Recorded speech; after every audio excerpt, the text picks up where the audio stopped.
तो दिल्ली के न्यू अशोक नगर में अचानक मची इस सीलिंग की अफरा तफरी के पीछे आखिर क्या है, समझते हैं। रातों रात इस इलाके की सड़कों से 200 से भी ज्यादा दुकानें बिल्कुल ही गायब हो गईं। कमाल है ना। और सबसे दिलचस्प बात, दुकानदारों ने अपनी ही दुकानों के सामने ईंटों की पक्की दीवारें खड़ी कर दी। सीलिंग के कार्रवाई से बचने के लिए इन दीवारों को बिल्कुल आम घरों की तरह पेंट तक कर दिया गया। असल में सारा खेल अननोटिफाइड सड़कों का है, मतलब मास्टर प्लान में इन्हें कमर्शियल इस्तेमाल की मंजूरी नहीं है।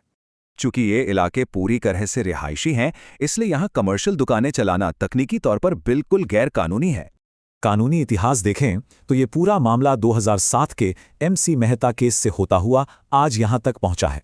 हाल की एक अपील पर सुप्रीम कोर्ट ने DDA और MCD को मिलकर सख्त कार्रवाई करने का आदेश दिया।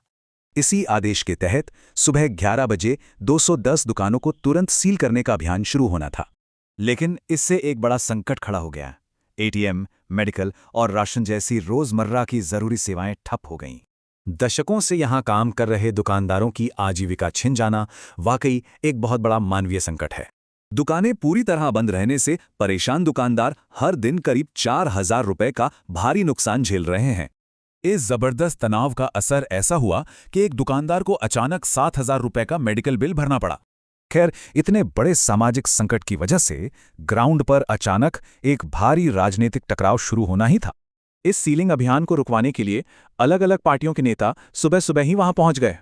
अब एक तरफ सख्त अदालती आदेश हैं और दूसरी तरफ तात्कालिक राजनीतिक वादे। दोनों के बीच जबरदस्त टकराव है।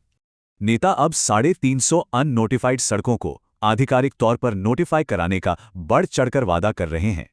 उनका प्रस्ताव है कि जोनिंग का आधिकारिक स्टेटस बदलने के लिए दुकानदार एक कानूनी कन्वर्शन चार्ज जमा करें।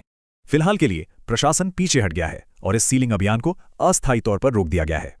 हालांकि डरे हुए दुकानदारों ने अपनी दुकानों के सामने बनी उन ईंटों की दीवारों को अब भी नहीं हटाया है।